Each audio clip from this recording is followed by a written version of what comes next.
All rise. Veuillez vous lever.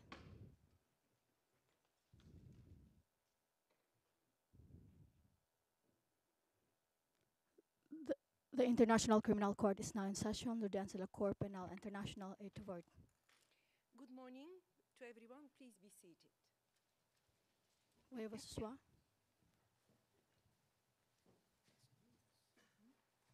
Yes. So,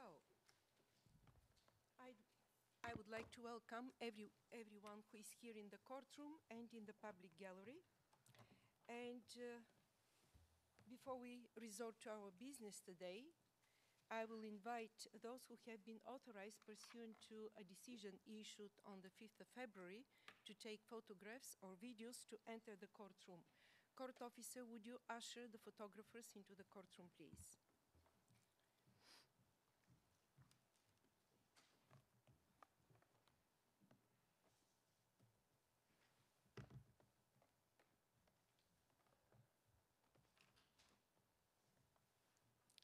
Good morning. You have 1 minute and a half to take the photographs.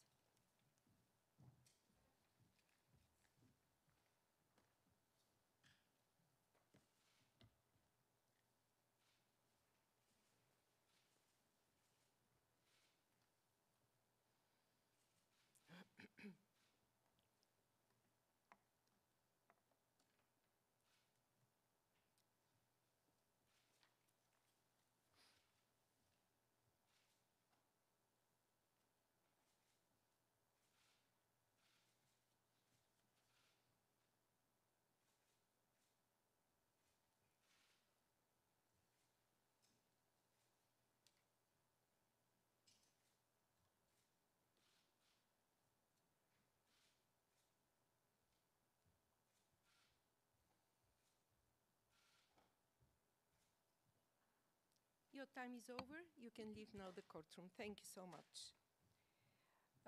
Now, court officer, would you please call the case? Thank you, Madam President. The situation in the Democratic Republic of the Congo in the case of the prosecutor against Bosco Ntaganda, ICC 0104-0206. Thank you very much, court officer. Once again, I would like to welcome the parties, the team of the prosecutor, Ms. Bensouda, the defense team of Mr. Bosco Ntaganda with the lead counsel, Mr. Desalliers, the representatives of the registry, also the legal representatives of the two groups of victims. And we have to start now with the parties introducing themselves.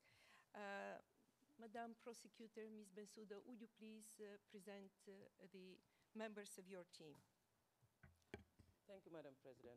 Madam President, Your Honors, the Office of the Prosecutor is represented today by Nicole Sampson, trial lawyer, Diane Looping, trial lawyer, Julieta Solano, trial lawyer, Selam Yirgu, case manager. I am Fatou Bensouda, prosecutor. Thank you very much. Now the legal representatives, would you present yourself and those who are members of your team? Merci Madame la Présidente. Les 140 victimes du groupe des anciens enfants soldats sont représentées par moi-même, Sarah Pellet, et Mohamed Abdou, qui est juste derrière moi. Merci. Merci Madame la Présidente. Les victimes des attaques sont représentées aujourd'hui par moi-même, Dmytro Suprun, conseiller au bureau du conseiller public pour les victimes, ainsi que par mademoiselle Ludovica Vitruccio, juriste associée. Merci. Now the team of the defense, please.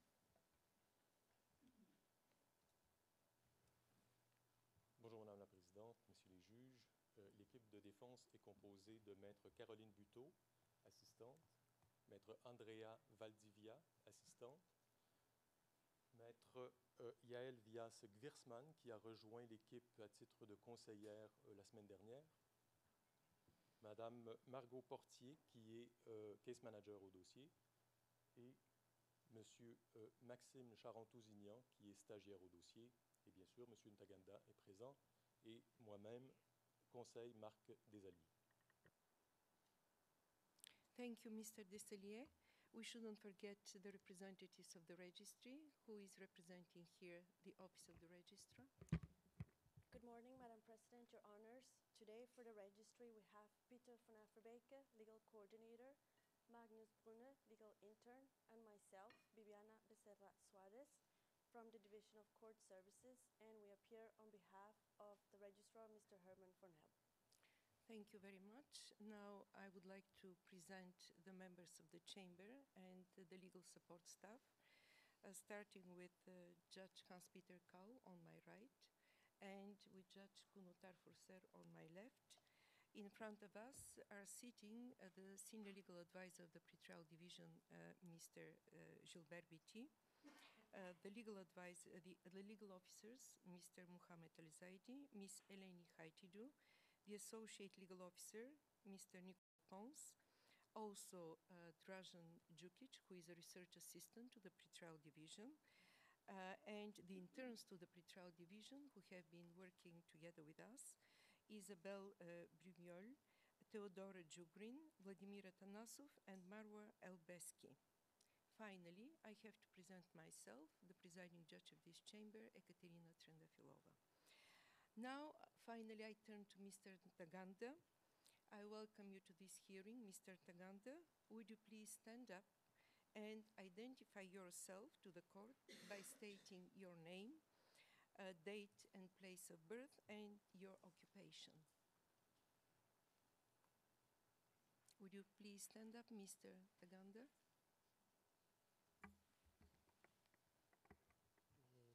Banyita Ntaganda, navutse tariki 5 z'ukwa 11 1973, navukiye mu Rwanda nkorera muri Congo, ndi umusirikare kugira ngo nibyo ngibyo. Murakoze.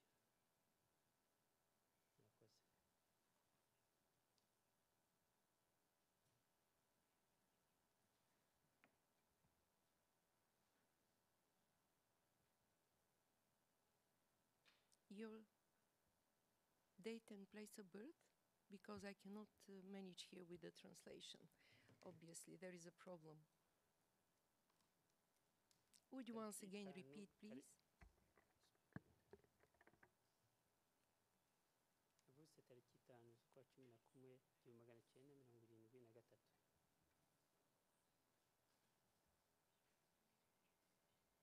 Yeah, there is no translation. Well, this is one of the requirements that has to be fulfilled in order for us to proceed further. Although Mr. Ntaganda has identified himself to the court during the initial appearance that we had even in the same courtroom, but this is one of the formal requirements that have to be fulfilled. Would the registry assist us with the translation? Because Mr. Ntaganda fully speaks and understands the language of Kinyarwanda as provided in Article 67, paragraph 1. And this is the duty of the court to ensure that he speaks in this language. Dear interpreters, could you please put your channel on French one?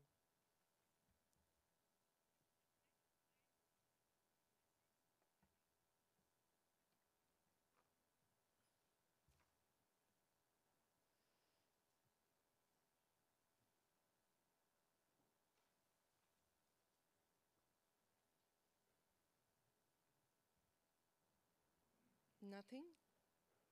Is there someone?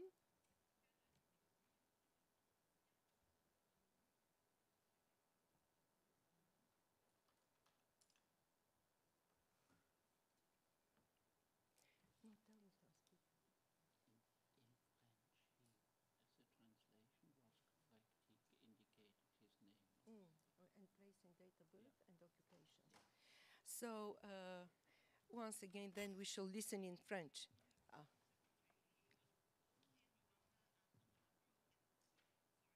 Yes. And the occupation, your occupation, Mr. Ntaganda?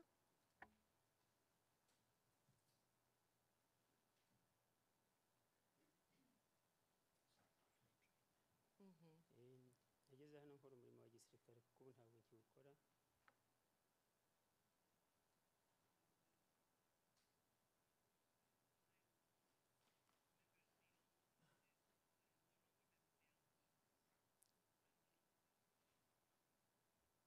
Thank you very much. Please be seated, Mr. Ntaganda.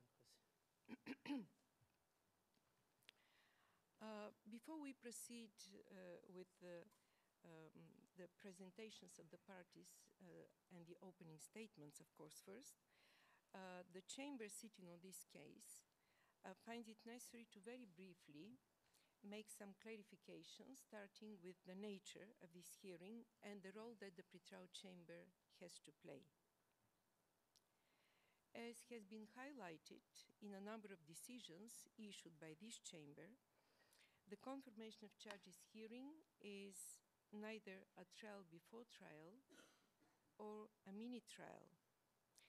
In contrast to trial, this chamber does not have to decide on the guilt of the person, in this case, on the guilt of Mr. Ntaganda.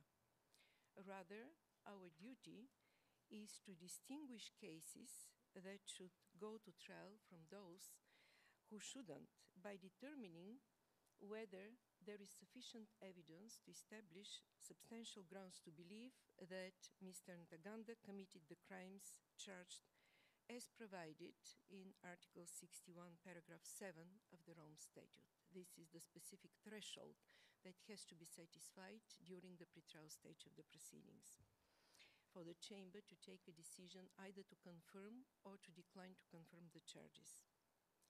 Further, it should be underlined that the confirmation hearing is not a pro forma proceedings or rubber stamping of the charges presented by the prosecutor. The chamber will perform its duties as established by law, namely, on the basis of this hearing, to take an informed decision whether to confirm or to decline to confirm the charges levied by the prosecutor against Mr. Ntaganda. Next, the chamber, or me on behalf of the chamber, we would like to underline some of the general principles guiding this hearing. To start with, this is the presumption of innocence, according to which the suspect, in this case Mr. Ntaganda, is presumed innocent until such time as his guilt will be proven with a final decision, having res judicata. Second, it is the prosecutor who bears the burden of proof, and thus her office of the prosecutor must provide evidence sufficient to prove the charges alleged. Third, the defense has the right, not the obligation, to challenge the case and the evidence presented by the prosecutor, as well as to present its own evidence. Further, the defense has always the last word. The suspect is provided with a set of rights in his defense, as provided as enshrined in Article 67, paragraph 1 of the Rome Statute. As far as when Mr. Ntaganda was surrendered to the court, first and foremost, this was the duty of the representative of the registrar to read to him the arrest warrants and to explain these rights that he enjoys under the statutory documents, as well as the duty of the defense team of Mr. Ntaganda is also to explain these rights and to save precious judicial time. I'm not going to read again the rights as provided under Article 67, paragraph 1 of the Rome Statute. Next, while there may be some closed, just a moment. While there could be some closed or private sessions during the confirmation hearing, the general rule is that the hearing is public. Finally, I would like also to refer to the victim's participation at the confirmation of charges hearing. Victims are presented by two legal representatives according to the two groups of victims who appear to have conflict of interest. So I'm not going to repeat the rights that have been afforded to the legal representative of the victims and the victims themselves, because they have been thoroughly provided in the decision that was issued on victims' participation. The Chamber would also like to remind the parties and participants that they have certain obligations pursuant to the Rome Statute, the rules of procedure and evidence, and the Code of Professional Conduct for Counsel, as well as to remind the team of the prosecutor and the team of the defense of their solemn undertaking. The Chamber expects the parties and the legal representatives to respect the statutory provisions, the rulings of this Chamber, and to conduct themselves in a professional manner. In the decision establishing the schedule for the confirmation of charges hearing, the Chamber, with the assistance of the registry, has arranged for 4 sessions each day to last for each 1.5 hours, apart from Wednesday, the 12th of February, and Thursday, the 13th of February, when the schedule provides for 3 sessions till 3:30 p.m. In preparing the schedule for the confirmation hearing, the Chamber has taken into account the parties' observations in this regard. The Chamber recalls also the decision on the schedule, according to which, in case a party does not fully use the time allocated to it, the bench will automatically move to the next presentation, even if it is scheduled to take place the following day. Accordingly, we expect the parties to be prepared at any time to make their presentation. I would also request the parties and participants, and also myself, not to speak too fast, bearing in mind the work that the interpreters have to do, and in particular that a Kinyarwanda translation should also take place. I've said everything that needed to be said, so now I would ask the court officer to read the charges as they have been presented by the prosecutor in the document containing the charges. Please, court officer, read the charges. Thank you, Madam President. The prosecutor is charging Bosco Ntaganda for the following crimes. Count 1, murder and attempted murder of civilians, a crime against humanity, punishable pursuant to Articles 7.1a, as well as 25.3a. Direct perpetration, direct or indirect co-perpetration, 25.3b, 25.3d1 or 2, 25.3f, or 28a. Count 2, murder and attempted murder of civilians, a war crime, punishable pursuant to Article 8.2c1, as well as 25.3a. Direct perpetration, direct or indirect co-perpetration, 25.3b, 25.3d1 or 2, 25.3f, or 28a. Count 3, attacks against a civilian population, a war crime, punishable pursuant to Article 8.2e1, as well as 25.3a.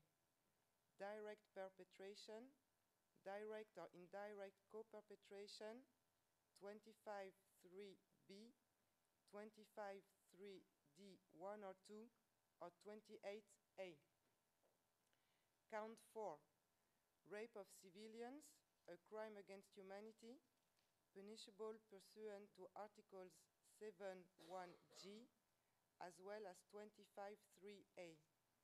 Direct or indirect co-perpetration, 25.3b, 25.3d1 or 2, or 28a. Count 5, rape of civilians, a war crime, punishable pursuant to Article 8.2e6, as well as 25.3a, direct or indirect co-perpetration, 25.3b, 25.3d1 or 2, or 28a. Count 6, rape of UPC/FPLC child soldiers, a war crime, punishable pursuant to Article 8.2e6, as well as 25.3a, direct or indirect co-perpetration, 25.3b, 25.3d1 or 2, or 28a.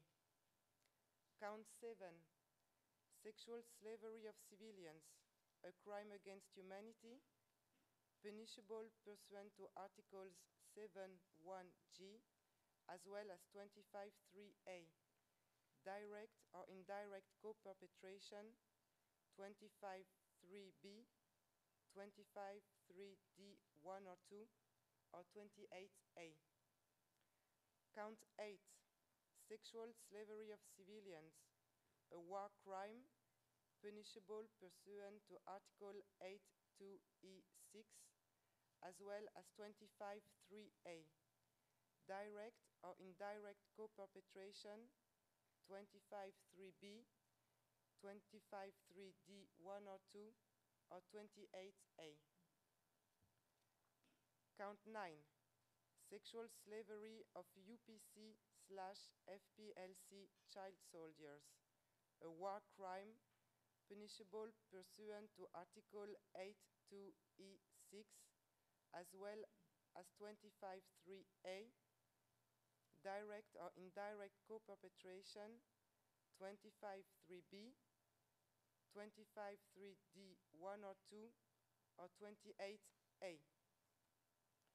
Count 10, persecution on ethnic grounds, a crime against humanity, punishable pursuant to 7.1h, as well as 25.3a, direct perpetration, direct or indirect co-perpetration, 25.3b, 25.3d1 or 2, or 28a. Count 11, pillaging, a war crime, punishable pursuant to Article 8.2e5, as well as 25.3a, direct perpetration, direct or indirect co-perpetration, 25.3b, 25.3d1 or 2, or 28a. Count 12, forcible transfer of population, a crime against humanity, punishable pursuant to Articles 7.1d, as well as 25.3a, direct perpetration, direct or indirect co-perpetration, 25.3b, 25.3d1 or 2, or 28a. Count 13, displacement of civilians, a war crime, punishable pursuant to Articles 8.2e8, as well as 25.3a, direct perpetration, direct or indirect co-perpetration, 25.3b, 25.3d1 or 2, or 28a.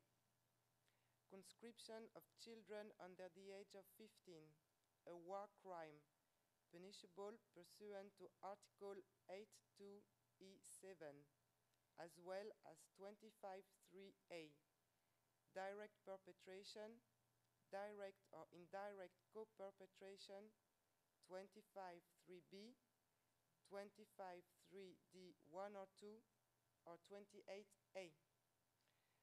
Count 15, enlistment of children under the age of 15, a war crime, punishable pursuant to Article 8.2e7, 25.3a, direct perpetration, direct or indirect co-perpetration, 25.3b, 25.3d 1 or 2, or 28a. Count 16, use of children under the age of 15 to participate actively in hostilities, a war crime, punishable pursuant to Article 8.2e7, as well as 25.3a. Direct perpetration, direct or indirect co-perpetration, 25.3b, 25.3d 1 or 2, or 28a.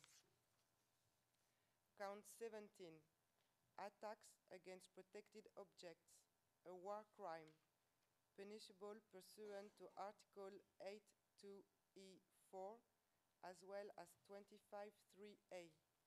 Direct perpetration, direct or indirect co-perpetration, 25.3b, 25.3d 1 or 2, or 28a.